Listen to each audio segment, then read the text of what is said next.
네, 하나님의 말씀은 시편 51편 10절부터 12절입니다. 시편 51편 10절에서 12절 말씀입니다. 제가 말씀을 읽도록 하겠습니다. 오 하나님이여, 내 안에 깨끗한 마음을 창조하시고 내 안에 바른 영을 새롭게 하소서. 주의 면전에서 나를 쫓아내지 마시고 주의 거룩한 영을 내게서 거두어 가지 마소서. 주의 구원의 기쁨을 내게 회복시키시고 주의 자원하는 영으로 나를 붙드소서. 오늘 말씀의 제목은 회개의 기도는 이렇게. 시편 51편은 죄에 대한 회개와 참회를 가장 잘 표현한 말씀일 것입니다. 신구약 성경 전체를 통틀어서 시편 51편만큼 회개에 관해서 뛰어나게 진술된 기록도 없을 것입니다. 시편 51편은 이스라엘 왕 다윗 왕이 무서운 죄를 짓고 난 후 죄에 대한 자신의 심경을 토로한 기록입니다. 이 시편의 표제에는 시편 51편 1절 위쪽에 보면 표제가 있죠. 악장에게 다윗의 시, 그가 밧세바와 동침한 후 선지자 나단이 그에게 왔을 때. 따라서 이 시편이 기록된 이유를 염두에 두지 않는다면 우리는 이 시편의 의미와 교훈을 제대로 이해할 수 없을 것입니다. 왜 이런 시편이 기록되는가? 죄를 짓고 죄가 드러났을 때 이런 참회의 회개의 기도를 한 것이죠. 이미 잘 알고 있듯이 다윗 왕은 다른 사람의 아내를 탐하게 되었습니다. 죄입니다. 그러니까 이제 어떤 자들이 그런 얘기를 해요. 구약에는 일부 다처제다. 그래서 한 사람이 여러 여자를 아내로 삼을 수 있다. 이런 주장을 해요. 이거는 구약에서는 물론 맞습니다. 이건 뭐가 문제냐면 아내예요. 다른 사람의 아내. 처녀를 결혼하지 않은 여자로 처부를 두거나 이거는 구약에서는 가능했어요. 그러니까 다른 사람의 아내를 건드는 거는 이건 죄예요. 구약에서도. 그리고 신약으로 왔을 때는 제가 지난번에도 말씀드렸습니다. 신약은 일부 일처제예요. 몰몬교나 기타 여러 이상한 종파에서 일부 다처제를 구약적인 걸 가져와서 주장하긴 합니다만 그건 성경적이지 않은 겁니다. 자기 아내로 감사하고 만족하지 못하고 자기 남편으로 감사하고 만족하지 못한다면 죄를 품는 거예요. 다윗 왕은 다른 사람 그냥 처녀가 목욕하고 있는데 보고 아내로 삼은 게 아니에요. 우리아의 아내예요. 아내. 아내를 범한 게 죄라는 거예요. 다윗 왕과 밧세바의 이야기는 사실 추악하고 더러운 죄임에도 불구하고 우리가 이러한 부분을 살펴야 하는 까닭은 우리의 삶 속에서도 죄와 연관된 일들이 얼마든지 일어날 수 있기 때문입니다. 물론 구원받은 성도는 죄의 근원적이고 결과적인 문제를 이미 예수 그리스도의 십자가의 보혈로 해결함을 받은 사람들이에요. 어떤 의미에서 죄와 무관한 사람들이에요. 그럼에도 불구하고 변화되지 못한 육신의 죄는 여전히 우리의 실제적인 문제입니다. 슬픈 일이지만 우리가 다윗 왕과 똑같은 죄는 아닐지라도 아니 어쩌면 다윗보다 더한 죄에 연루될 수 있다는 것이 우리의 현재의 모습인 것이죠. 아까도 말씀드렸지만 그리스도인은 죄에 대해서 굉장히 민감해야 됩니다. 저도 죄에 대해서 둔감해지는 부분에 대해서 굉장히 좀 스스로에게 책망도 하고 질책해야 될 부분이 있겠습니다만 우리 성도들이 마찬가지로 그래야 됩니다.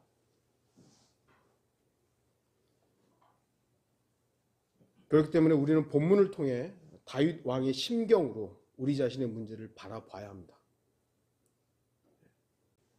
일단 시편 이 배경 사무엘하 11장을 좀 보죠. 사무엘하 11장 1절을 보면 그 해가 지난 후 왕들이 출전할 때가 되어 라고 되어 있습니다. 다윗 왕은 하나님의 뜻 가운데서 이스라엘을 다스리는 왕이 되었습니다. 목동이었잖아요. 평생을 목자로 사는 게 어떻게 보면 그 당시에 당연한 일이었어요. 근데 하나님께서 그를 마음에 두셨고 그를 왕으로 삼으셨어요. 인생이 역전됐죠? 바뀌었죠? 그의 전생애가 어떻게 보면 생애가 하나님의 손길 안에 있었습니다. 전쟁의 사람이기도 했고요. 근데 왕들이 출전하여 전쟁해야 될 때가 왔습니다. 아마 큰 전쟁이었던 것 같습니다. 그러나 다른 군인들은 전쟁에 참여했지만 다윗 왕은 예루살렘에 머물러 있었습니다. 왜 그랬는지는 잘 몰라요. 이유가 안 나오니까. 하지만 문제는 아직은 평화의 때가 아니었다는 겁니다. 왕이 출전할 때라고 성경은 기록하고 있어요. 그럼 분명히 왕이 나갔어야 되는 전쟁이라는 거죠. 싸워야 할 때 싸우지 않는 것은 위험을 초래한다는 사실을 잊지 마십시오. 우리나라가 왜 이렇게 군비를 막 늘리고 군사력을 강하게 하는 겁니까? 적을 제압하기 위해서, 안 싸우고도 이기기 위해서 그런 거예요. 만약 우리가 우리 휴전하고 있으니까 그냥 쉬자.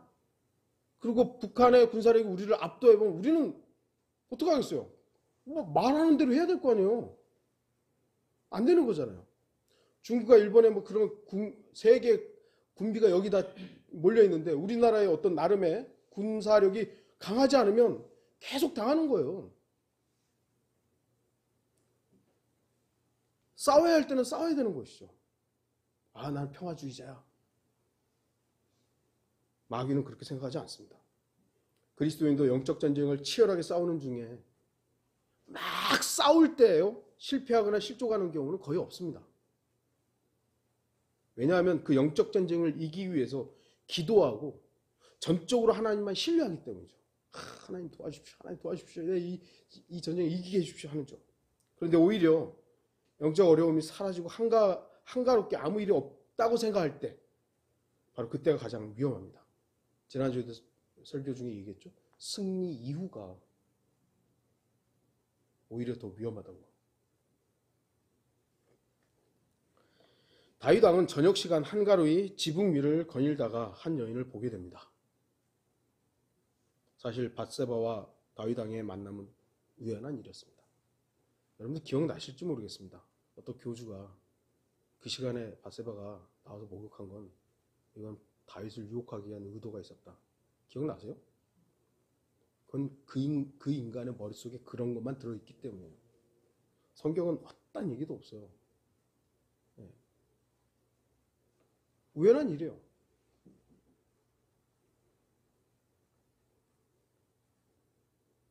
그러나 그 우연은 결코 돌이킬 수 없는 결과를 초래하게 되었습니다. 결국 욕망의 눈이 먼 다윗 왕은 밧세바를 취하게 되었고 그 사실을 은폐하기 위해서 속임수와 증거인멸을 위한 계략을 꾸미게 됩니다. 거짓말을 낳죠. 물론 거짓말에는 항상 진짜가 포함되어 있습니다. 거짓말이 1부터 10까지 다 거짓말이 아니에요. 1부터 8까지, 9까지는 진짜인데 그 하나를 비틀기 위해서 진짜를 사용하는 것 뿐이에요.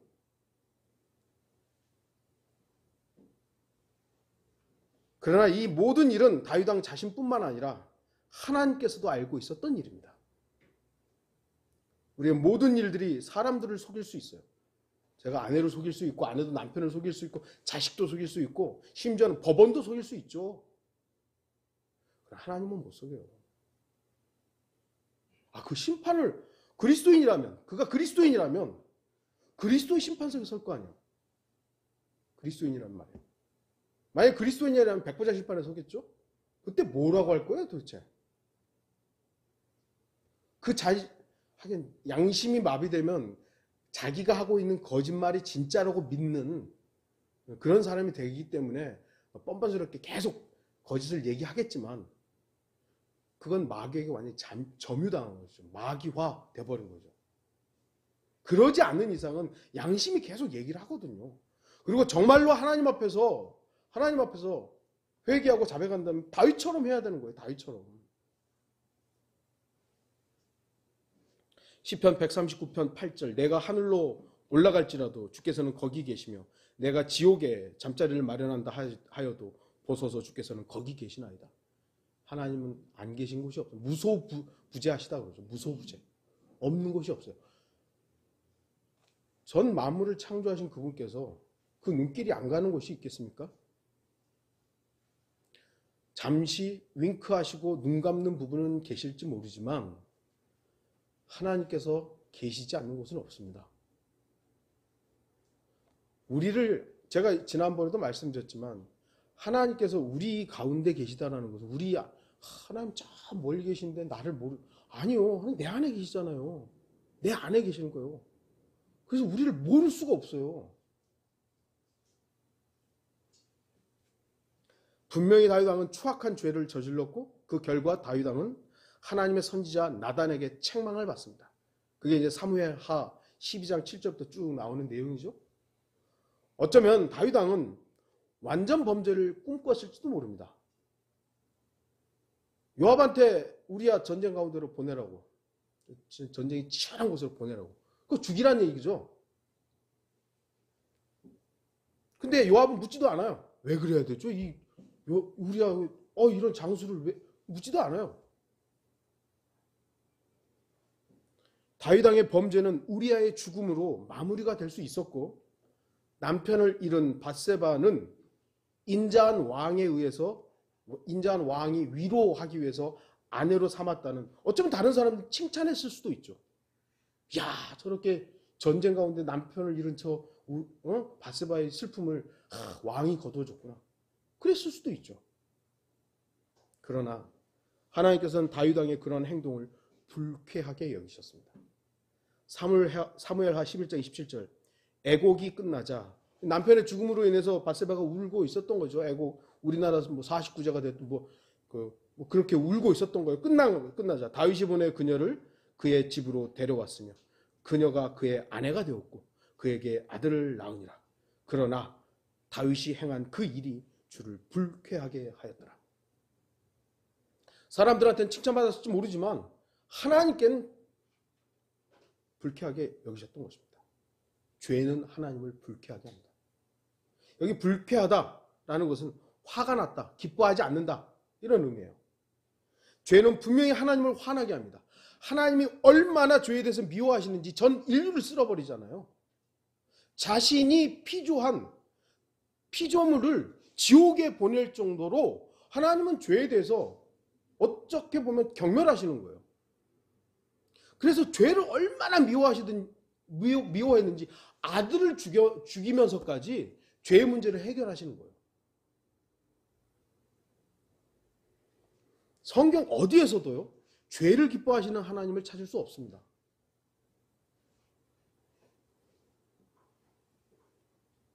우리는 시편 51편의 이 죄의 회개를 통해서 다윗이 자신이 죄를 짓고 나서의 어떤 결과를 갖게 되는지 알았던 것이죠.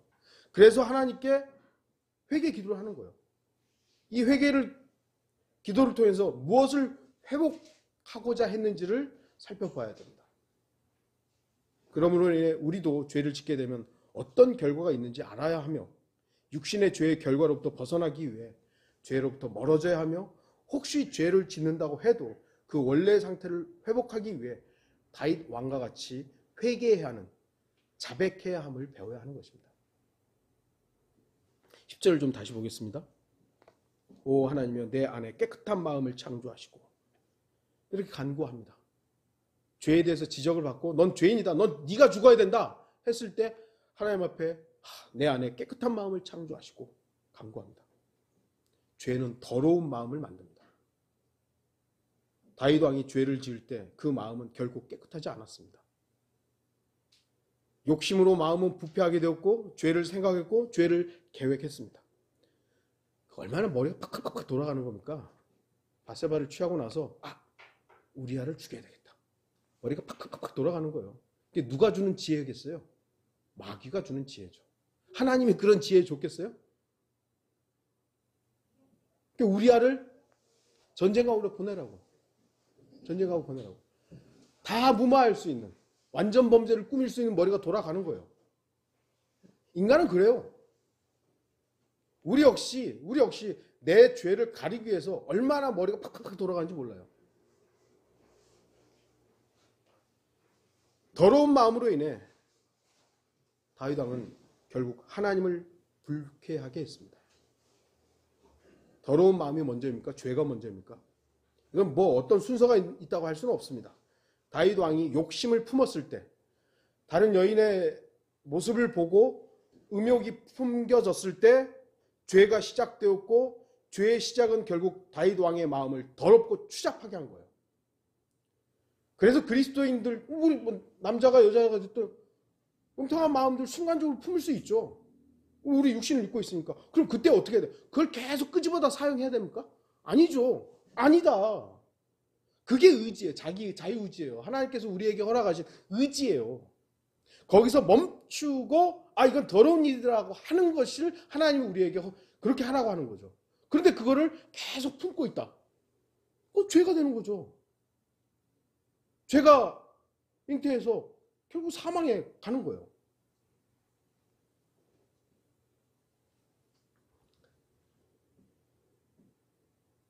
다윗 왕은 죄로 더럽혀진 자신의 더러운 마음으로부터 깨끗한 마음을 새롭게 창조되기를 바랐습니다. 자기 마음이 더러워졌다는 거 안 거죠. 하나님, 새로운 마음으로, 깨끗한 마음으로 창조해 주십시오. 이 창조라는 단어가 사용됐어요. 새로운 깨끗한 마음으로 변화시켜 주세요가 아니라 창조해달라고 말씀합니다. 기록되어 있습니다. 창조라는 건 뭐죠? 없는 걸 만드는 거예요. 없는 걸 만드는 거예요. 그러니까 다윗은 어떻게 보면 그 전까지는 뭐 순수한 마음이었는지 모르지만 죄가 들어온 순간 이 깨끗했던 마음이 없어져 버린 거예요. 더러운 마음이 되어버린 거예요. 그러면 이 더러운 마음을 개선할 게 아니라 다시 만들어져야 되는 거예요. 우리는 10절에서 이 창조란 단어 주목해야 되죠. 사람들은 더러우면 개선하거나 깨끗하게 씻으면 된다고 생각합니다. 인간은 씻어서 될 인간이 아니에요. 죄인은 개선해서 될 인간들이 아니에요. 인간의 더러운 마음은 개선의 여지가 없습니다. 교육을 하고 어떻게 상황이 바뀌고 뭐 하면은 그래도 개선의 여지가 있지 않아요. 그렇게 보이는 거죠. 그렇게 보이는 것뿐이에요. 인간은 개선되지 않습니다. 그래서 하나님은 거듭나라고 하는 거예요. 거듭나라고. 우리 보고 개선하라. 너를 좀 바꿔라. 이게 아니라 다시 태어나라고. 다시 태어나라고. 새로운 피조물이 되어야만 되는 거죠. 이게 사람을 바꿔서 되는 게 아니라니까요. 다시 태어나야만, 거듭나야만 하는 거죠. 거듭남이라는 건 개선, 변화, 진화가 아닙니다. 오늘날은 불교도 뭐 거듭남이라는 용어를 사용하고 사업하는 사람들도 정치인들도 이런 뭐 좀 새로운 변화라는 주제를 설명하면서 거듭남이라는 용어를 사용합니다. 하지만 성경에서 말씀하는 거듭남은 완전히 새로운 피조물을 말씀합니다. 완전한 변신, 개선, 진화가 아닙니다. 죽어야 돼요. 죽었다가 살아나야만 하는 게 거듭남이에요. 십자가에서 예수 그리스도와 그 예수 그리스도의 죽으심에 완전히 동참하지 않으면 새롭게 태어날 수가 없습니다. 예수 그리스도께서 죽으셨던 그 십자가에 우리의 옛사람이 함께 죽어야 돼요. 그래야 다시 태어나는 거예요. 부활하는 거예요. 그거 없이는 인간은 개선할 수 없습니다. 그래야 더러운 마음이 아닌 깨끗한 마음으로 다시 만들어지는 겁니다. 다시 창조되는 거예요. 이것은 주 예수 그리스도를 믿음으로만 가능한 것이지 종교적인 열성이나 제도의 변화나 환경의 개선이 아니라는 걸 여러분들 아셔야 됩니다. 죄인은 더러운 마음을 가지고 있습니다. 깨끗한 마음, 여기서 클린 하트라고 되어 있는데요. 이게 새롭게 창조되기 원한다면 반드시 성령으로 거듭나야 됩니다. 죄를 회개하며 주 하나님께 요청해야죠. 깨끗한 마음을 창조해달라고. 하나님의 거룩한 영으로 거듭난 사람은 깨끗한 마음으로 창조된 사람입니다. 그래서 그리스도인은 순수한 마음을 소유하게 됩니다. 디모데후서 2장 22절 너는 또한 젊음의 정욕을 피하고 오직 순수한 마음으로 주를 부르는 사람들과 함께 의와 믿음과 사랑과 화평을 추구하라 그랬습니다. 거듭나서 새로운 피조물이 되어서 그 안에 깨끗한 마음이 창조된 사람이 다시 죄에 노출되고 죄를 사랑하게 되면 더러워지는 거예요. 그리스도인이 죄를 지으면 이 순수한 마음, 깨끗한 마음이 더러워질 수 있습니다. 죄를 짓게 되면 마음은 더러워지고 더러운 것들을 생각하며 더러움에 자신의 몸을 내어 맡기게 됩니다.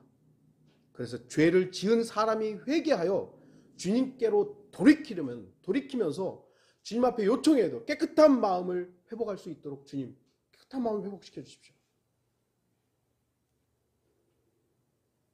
그래야 정신이 맑아집니다. 10절 좀 다시 보겠습니다.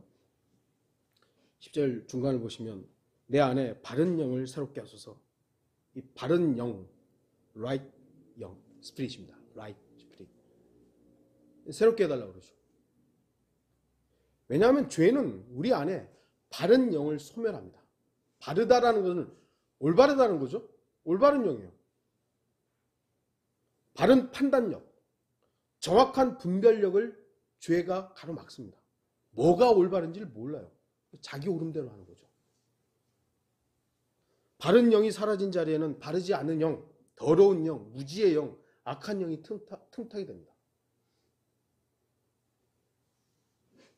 다윗 왕은 하나님께서 지혜를 주신 왕입니다.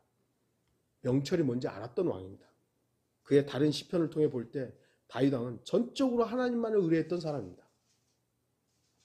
그러나 그가 죄를 생각하고 죄를 실천할 때 마음이 더러워졌고 악한 영에 사로잡혔습니다.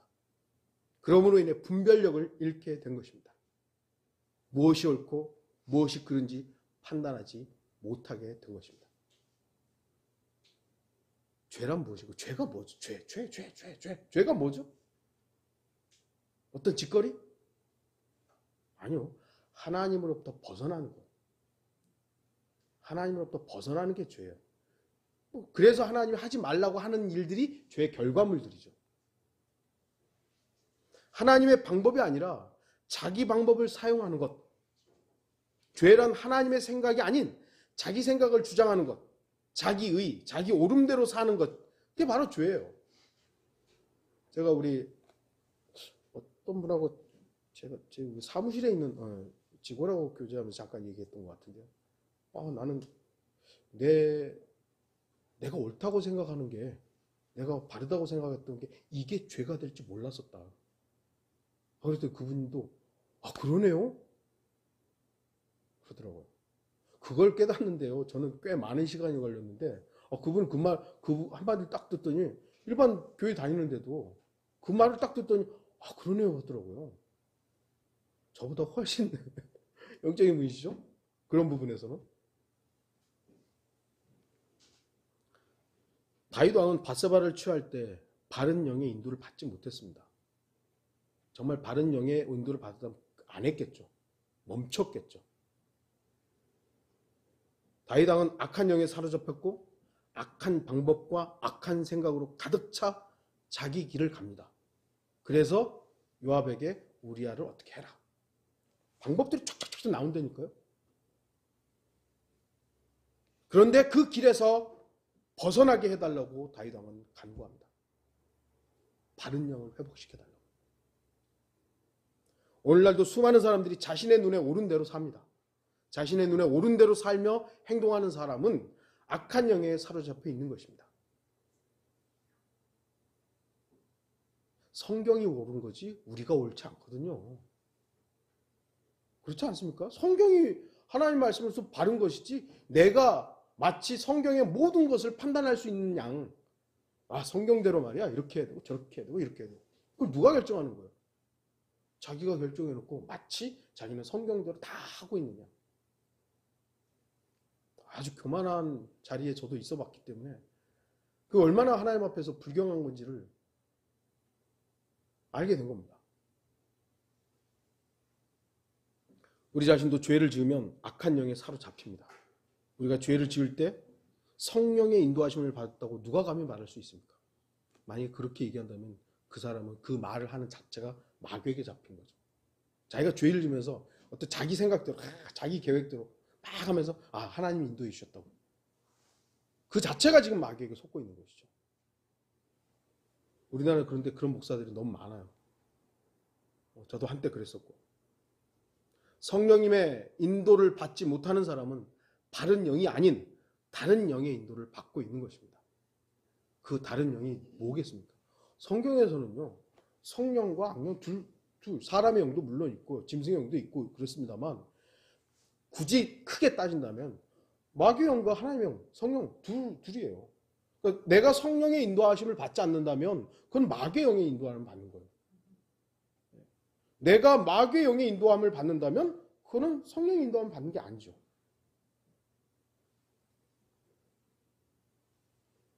(11절) 다윗 왕은 지금 또 얘기를 합니다. 주의 면전에서 나를 내어 쫓지 마시고. 다윗 왕과 우리 그리스도인들이 다른 점이 하나 있습니다. 그것은 구원의 영원한 보장이 다르죠. 물론 다윗 왕은 구약 성도들 가운데서도 특별한 은혜를 받은 사람입니다. 다윗 왕은 예수 그리스도의 예표이고 구원의 영원한 보장을 받은 우리 그리스도인들의 예표이기도 합니다. 아마 다른 사람 같았으면 다윗은 즉시 죽었을지도 모릅니다. 그런데 하나님께서 그에게 기회를 주신 것이죠. 기회를 줄 때 그 기회를 하나님 앞에서 겸손하게 받아야 돼요. 안 그러면 하나님 심판이 임하는 것이죠. 사도행전 13장 34절 그를 죽은 자들로부터 살리사 다시는 썩어질 것으로 돌아가지 않게 하실 것에 관하여 이와 같이 말씀하시기를 내가 다윗의 확실한 자비를 너희에게 주리라 하셨으며. 다윗의 확실한 자비. 물론 이거 교리적으로 설명할 게 좀 많습니다만 다윗은 특별한 은혜를 받은 사람이었어요. 아담이 불순종하여 범죄했을 때 그들을 쫓아낸 것은 그들 자신이었습니다. 하나님께서 그들을 먼저 쫓아내지 않았어요. 아담과 이브는 자신들이 그걸 먹고 눈이 밝아져서 우리가 뭔가 잘못됐구나 라고 했을 때 뭘 했죠? 이렇게 나뭇가지로 엮어서 하나님부터 자신들을 피한 거예요. 자기들이 먼저 피한 거지 하나님이 밀어낸 게 아니에요. 죄를 지은 그들 자신이 하나님으로부터 피한 거예요. 하나님과 단절한 것은 아담과 이브가 먼저였지 하나님이 먼저 그들을 심판한 게 아니었습니다. 우리도 죄에 대해서 생각해보면 죄를 지면요 우리가 하나님으로부터 멀어진 거지 하나님이 우리부터 떠난 게 아니에요. 성령님은 우리 안에서 떠나지 않으세요. 여전히 계세요. 근데 내가 죄와 연루되면 내가 이따가 나오겠지만 성령님을 제한해버리는 거예요. 내가 하는 것이지 성령님이 우리를 언제 떠난 적이 있나요? 하나님은 우리를 쫓아내지 않으세요. 우리가 나가는 거지. 다윗 왕도 자신이 범죄했을 때 아마도 자신이 먼저 하나님으로부터 단절되었음을 인식했을 것입니다. 뭐가 잘못됐구나. 알았겠죠. 우리도 우리 자신이 범죄하면 우리 자신이 먼저 주님께로 달려가지 못함을 압니다. 이것은 죄가 우리로 하여금 하나님께로부터 쫓아내는 겁니다. 죄가 우리를 그렇게 만드는 것이죠. 다윗 왕이 표현하고 있는 쫓겨남을 우리에게 영적으로 적용한다면 하나님과의 교제의 단절이죠. 우리가 죄를 지으면 하나님과의 교제는 단절될 수 있습니다. 하나님이 먼저 우리를 단절하지 않아요. 내가 입 다무는 거죠. 기도하지 않고 기도한다 그래도 엉뚱한 얘기들만 하고 있는 거고. 죄는 분명히 우리를 하나님과 단절시킵니다. 그렇기 때문에 그리스도인은 죄로부터 단절해야 합니다. 그래야만 하나님과 연결되어 하나님과 교제할 수 있습니다. 하나님과 단절되면 죄와 연결되고 죄와 단절하면 하나님과 연결됩니다. 11절 다시 보시면 다윗 왕은 주의 거룩한 영을 내게서 거두어 가지 마소서라고 기도합니다. 은혜의 시대를 살고 있는 우리 그리스도인들은 영원히 함께 하신 성령님의 약속을 알죠. 믿죠. 성경의 약속을 믿습니다. 성령님께서 떠나지 않는다는 것. 그렇기 때문에 다윗이 이러한 기도는 우리가 할 수 없어요. 성령님 저를 떠나지 마십시오. 이 기도는 우리 그리스도인들이 하는 기도는 아니에요. 그러나 비록 교리적으로는 이 구절 속에서 그리스도인들의 모습은 없다 해도 성도들은 하나님께 기도해야 합니다. 죄는 우리 안에 계신 성령을 소멸할 수 있기 때문입니다. 데살로니가전서 5장 19절 성령을 소멸하지 말라. 왜 이런 말씀이 있겠어요? 소멸하기 때문이죠. 그리스도인은 죄로부터 회개함으로 성령의 소멸하심이 없도록 기도해야 돼요. 물론 이 소멸이란 단어를 사전에 찾아보면 사라져 없어짐이에요. 사라져 없어짐. 그러면 우리가 성령을 소멸하지 말라 그러면 내가 성령을 사라져 없어져 버릴 수 있는 것인가? 단어적으로 보면 그렇지만요. 하지만 한글 킹제임스 성경에서의 이 소멸이라는 단어의 용례상 그걸 말하는 건 아니에요. 소멸이라는 단어로 보면 없어져 버리는 거지만 다른 구절들에서 이 소멸이라는 단어가 어떻게 사용되는가, 한글 킹제임스 성경에서 어떤 의미를 가지고 있는가, 억제한다, 제한한다, 그런 의미가 있는 거예요.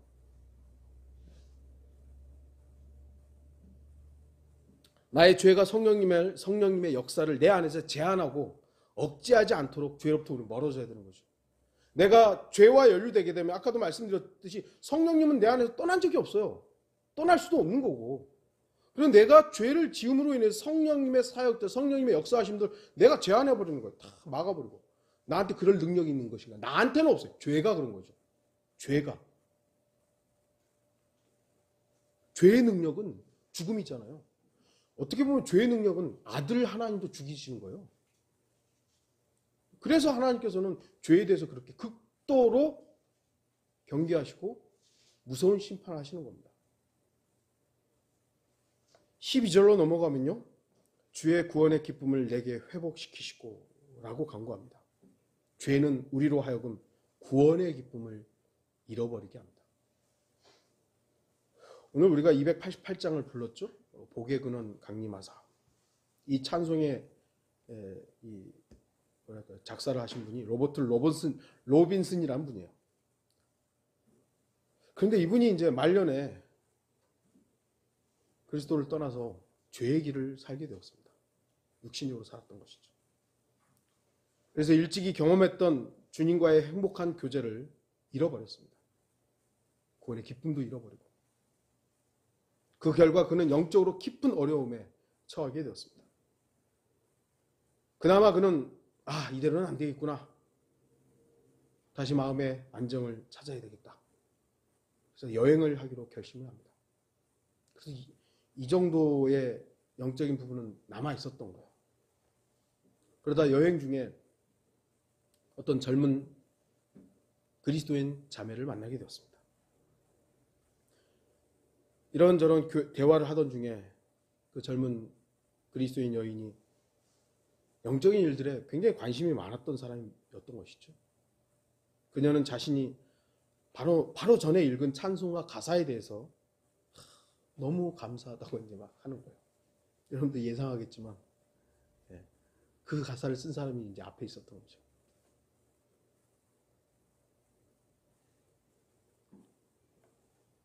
계속해서 이제 질문을 하고 어떻게 생각하세요? 너무너무 좋지 않아요? 하는데 이 사람은 계속 이게 부담이 된 거죠. 그러다가 이제 마지못해서 그 가사를 쓴 사람은 납니다. 그래서 저는 모든 걸 잃어버렸습니다. 나는 죄에 살고 있고 죄에 흠뻑 빠져 있었습니다. 그러면서 눈물을 흘리기 시작했습니다. 이 젊은 그리스도인 자매는 처음엔 당황했습니다. 어떻게 해야 될지 모른다. 그러다가 그 자매는 그 찬송가를 다시 언급합니다. 바로 여러분 한번 보시죠. 288장에 1절 두 번째 단락을 보시면 한량없이 자비하심. 한량없이 자비하시. 이 부분을 작사자한테 한 거예요. 하나님은 한량없이 자비하십니다.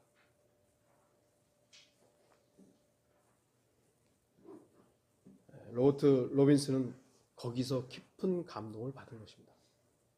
그리고 그는 방황하는 마음을 주님께로 돌이켜 다시 하나님께로 회복됐다고 합니다. 죄는 우리로 하여금 구원의 기쁨, 하나님의 은혜의 감격을 잃어버리게 합니다. 하나님께 받은 그 놀라운 감사와 은혜를 죄로 인해서 잊어버려요. 육신으로 사는 거예요.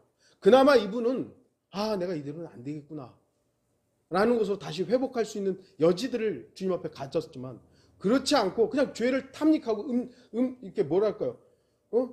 즐기면서 사는 사람들을, 세상을, 모든 것들을 이것이 좋사오니, 이런 사람들이 너무 많죠.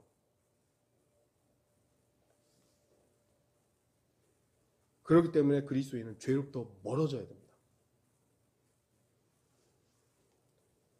그 다음 보시면 다윗 왕은 주의 자원하는 영으로 나를 붙드소서라고 간구합니다. 자원하는 영이란 단어가 프리 스피릿이에요. 프리 스피릿. 뭐 이렇게 하면 직역하면 자유의 영이죠. 자유의 영. 주의 자유의 영. 성령이시죠. 진리가 너희를 자유롭게 하는. 네. 죄를 짓게 되면요, 자유가 사라집니다. 자기는 자유롭다고 착각할지 모르지만 하나님이 주신 주의 자원하는 영, 주의 자유의 영이 사라지는 거예요. 그래서 하나님의 일을 할 때에도 자연스럽게 자원함으로 하는 게 아니라 누구에 의해서 혹은 자신의 직책 때문에 마지못해서 억지로 등등등등 자유롭게 자율적인 섬김이 아닌 타율적이고 의존적인 노동을 하게 되어 있습니다. 하나님의 일을 하는 사람들도 그렇다는 거예요. 여러분, 섬김과 노동은 다릅니다. 여러분, 주 안에서 섬겨야 하는 것이지 주를 위한 노동을 해서는 안 됩니다. 섬김은 사랑과 감사가 따라요. 어떻게 보면 성도들을 섬기고 막 힘들어 죽겠는데도 기뻐요, 그냥. 우리 자매님들 반찬 준비하고 막, 이거 어떻게 보면 귀찮은 일인데도, 물론 안 좋을 때야 뭐 좀 짜증 나겠지만 감사함으로 하시잖아요. 근데 이게 노동이라고 생각하면, 억지로 마지못해서 하면 이게 감사가 나오겠습니까? 섬김은 사랑과 감사가 따르지만요, 노동은 땀의 대가만을 추구합니다. 내가 일했으니까 뭐 받아야지. 뭐 받아야지. 여러분들, 우리가 지금 하나님께서 물론 준비하신 멸관이 있고 상급들이 있죠. 그건 분명히 하나님이 준비하셨기 때문에 우리 역시 그것을 나 안 받아도 돼요, 이건 아닙니다. 하지만 우리가 섬기는 것은 그것 때문이 아니에요. 예수 그리스도를 사랑하고 예수 그리스도께서 나의 전부이기 때문에 섬기는 것이지, 내 땀의 대가를 받기 위해서 하는 게 아니에요. 그렇게 되면 우리의 이 모든 섬김은 노동이에요, 노동. 복음을 전하고 거리에 설교하는 것도 어느 순간 노동이 되어버린 사람들. 이건 문제가 정말 너무 큰 것이죠. 그리스도인이 죄를 짓게 되면 하나님의 사역에 부담을 갖게 되는 것이고요, 어떤 경우에는 사역에 반대하게 되는 것이고요, 하나님의 사역에 대해 기도하지 않게 됩니다. 왜냐하면 죄로 인해서 자원하는 영이 사라져버리기 때문입니다. 그래서 성도는 죄에 대해서 경계해야 하며, 죄를 지었다 해도 즉시로 다윗 왕처럼 회개해야 됩니다. 물론 다윗 왕이 우리아를 죽게 하고 나서 얼마나 긴 시간이 흘렀는지는 명확하지는 않아요. 하지만 그렇게 뭐 몇 달, 몇 년이 걸리지는 않았던 걸로 우리가 추론할 수 있죠. 나단이 와가지고 지적했을 때 거기서 거꾸로 준 겁니다. 회개해야 되는 겁니다. 결론을 맺겠습니다. 구원받은 그리스도인도 죄를 지을 수 있습니다. 구원받았지만, 죄로부터 구원받았지만 죄를 지을 수 있습니다. 그러나 거기서 멈춰 있어서는 안 됩니다.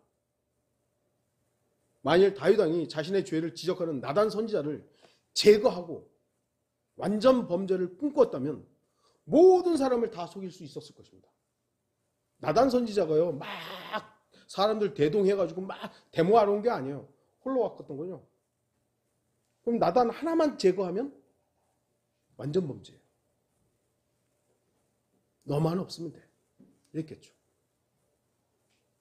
만일 그렇게 되었다면 다윗 왕의 더러운 마음은 변하지 않았을 것입니다. 또한 지속적으로 악한 영에 사로잡혀 올바른 판단력과 분별력을 갖지 못했을 것입니다. 그리고 다윗 왕의 죄는 주 하나님과 교제를 단절시켰을 것이고 하나님의 거룩한 영은 그에게로부터 떠났을 것입니다. 사울처럼. 더욱이 다윗 왕은 그때까지 자신을 구원해 주셨던 구원의 주 하나님에 대한 기쁨과 찬양을 그렇게 많은 시로 썼었는데 다 잃어버리게 됐을 것입니다. 그리고 하나님에 대한 자유로움과 자원함도 사라져서 어쩌면 성전 건축은 꿈에도 꾸지 않았을 것입니다. 다윗 왕은 죄의 결과가 어떤지를 정확히 알고 있었습니다. 그리고 다윗 왕은 자신에게서 멀어질 것들을 다시 회복하기 위해서 주 하나님께 적극적으로 회개하며 참여했습니다. 우리는 여전히 죄를 지을 수 있습니다. 그래서 우리 역시 다윗 왕처럼 기도해야 합니다. 깨끗한 마음을 창조해달라고 기도해야 합니다. 바른 영을 새롭게 해달라고 기도해야 합니다. 하나님과의 교제가 지속될 수 있도록 기도해야 합니다. 하나님의 거룩한 영이신 성령님께 복종하는 삶을 살기 위해 기도해야 합니다. 구원의 기쁨을 누리며 살 수 있도록 기도해야 합니다. 자유의 영, 자원하는 영으로 붙잡아달라고 기도해야 합니다. 우리 죄의 결과는 추악합니다. 여러분, 우리는 죄 지을 수 있죠. 제가 언젠가도 말씀드렸습니다만 그리스도인은요, 그 밀양인가 영화 보면 그런 거 나온다 그래요. 저는 밀양을 안 봤는데 그 내용 중에 뭐 그런다 그래요. 살인자가 이제 그 여주인공이 이제 정말 이제 교회 다니면서 이제 용서해야지 하는 그 마음으로 그 살인자를 면회를 갔더니 그 살인자가 용서해달라고 그게 아니라 하나님이 나의 죄를 모두 용서했습니다. 그러니까 이 여주인공이 확 돌아버리죠. 내가 용서를 하는데 무슨 하나님이 용서했냐고 막 그래. 그 내용이 저 그 부분만 봤는데 정말 그 사람이 하나님의 용서함을 받고 감사했다면 앞에 있는 피해자에게 무릎 꿇고 사과해야 돼요. 정말로 하나님의 용서함을 받았다면. 그게 정상적인 거예요. 우리 그리스도인이 살다가 어떻게 보면 죄 지을 수 있고 아니면 내 자의적이 아닌 교통사고로 해서 누군가를 죽음으로 이끌 수도 그런 게 일어나면 안 되지만 일어날 수 있죠. 그럼 우리는 하나님 나 이렇게 해서 내가 죄를 졌네요. 하나님 용서해 주시죠. 그럼 끝난 건가요? 아니죠. 피해를 입은 당사자가 있는 거 아니에요. 그 사람에게 그 사람이 됐다고 할 때까지 해야 되는 거예요. 용서해달라고 미안하다고 내가 할 수 있는 모든 걸 다해서 당신을 돕겠다. 이런 것들이 정상적인 거예요. 이게 비정상적인 게 아니에요. 근데 오늘날 그 피해를 줘놓고 하나님이 다 용서했다고. 이건 또 하나님을 속이는 거예요. 사람을 속이는 거예요. 저와 여러분 그러면 안 되는 거예요. 절대로. 죄의 결과는 추악하기 때문에 하나님께서 죄를 그렇게 다루시는 겁니다. 아들을 죽이면서까지. 그래서 우리는 다윗 왕과 같은 참회의 기도가 필요할 때가 있는 겁니다. 만일 지금 여전히 죄 가운데 있는 분들이 있다면 다윗 왕의 시편 51편을 묵상하시기 바랍니다. 죄를 지은 다윗 왕은 하나님께 회개하고 참회했습니다. 그리고 다윗 왕은 주님께 회복되었습니다. 그리스도인은 죄와 연결되어서는 안 됩니다. 그리스도인은 하나님과 연결되어야 됩니다. 요한일서 여러분 잘 아시죠? 요한일서 1장 8절 9절을 읽고 마치도록 하겠습니다.